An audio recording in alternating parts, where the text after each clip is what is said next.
ने एक प्रमाण दिया था कि आग 3 प्रकार की होती है। एक होती है ईर्ष्या की आग, दूसरी होती है विरह की आग और तीसरी होती है प्रेम की आग। लेकिन तीनों आगों में जो ईर्ष्या की आग है वो बड़ी भयानक होती है। कहा जाता है कि जब ये लग जाती है तो सब कुछ जलाकर राख कर देते हैं। ये नहीं देखती कि कोई चीज किस काम की है और कोई चीज किस काम की नहीं है।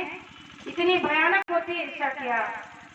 तो गुरु महाराज ने कहा कि जब प्रेम की आग आपके अंदर लग जाएगी तो उस पर एक उदाहरण देकर गुरु महाराज ने समझाने की कोशिश की थी कि जैसे मीरा को भगवान कृष्ण के प्रति प्रेम की आग लग गई थी तो उन्हीं के परिवार के लोगों ने जहर पिलाकर मारने की कोशिश की, लेकिन उसका बाल भी बाका नहीं कर सके।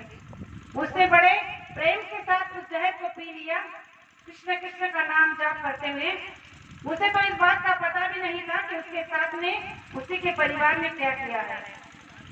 तो गुरु महाराज ने कहा जब ऐसा प्रेम आपके अंदर जग जाएगा, ऐसे प्रेम की आग जब आपके अंदर लग जाएगी तो आप दुनिया के सारे विकारों से लड़ सकते हो। फिर कहा विरह की आग। ये विरह की आग जिस दिन हमारे अंदर जग जाएगी आपको सत्संग में बुलाने की जरूरत नहीं पड़ेगी। इस पर भी एक प्रमाण देकर गुरु महाराज ने समझाने की कोशिश की थी कि विरह की आग किस तरह से लगनी चाहिए। वो स्वामी जी महाराज की 2 शिष्या थी, एक का नाम था सैनी और दूसरा का नाम था करिया। दोनों बड़ी ही साधक थी। वो स्वामी जी का रात दिन चिंतन करती थी और उन्हीं के भक्ति में रंग चुकी थी।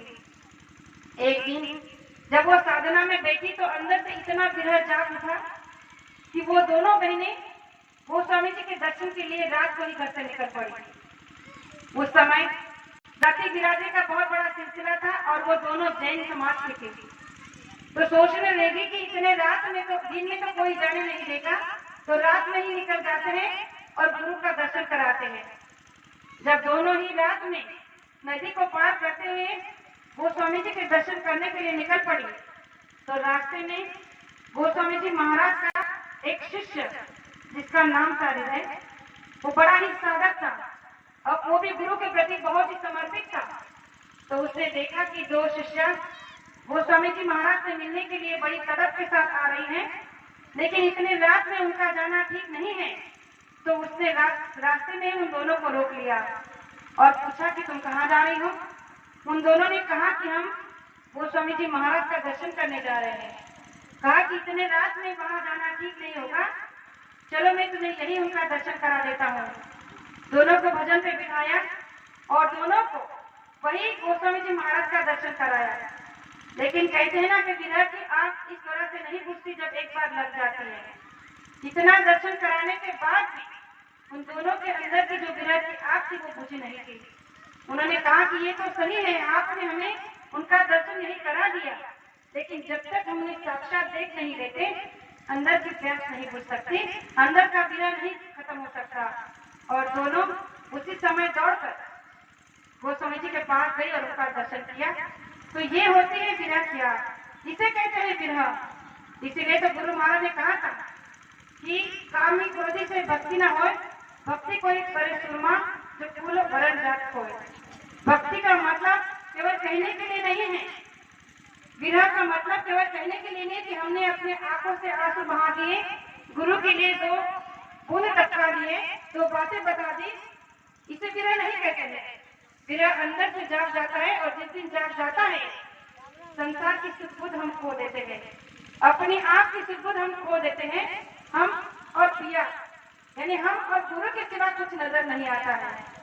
गुरु महाराज ने कहा कि आपकी जीवात्मा जो उस स्वामी से मिलने के लिए तड़प रही है, उसकी तड़प जिस दिन आपके अंदर में जग जाएगी, जिसे गुरु महाराज ने कहा है कि वो राधा है, लेकिन राधा को अगर आप उल्टा लिखो तो धारा बन जाती है।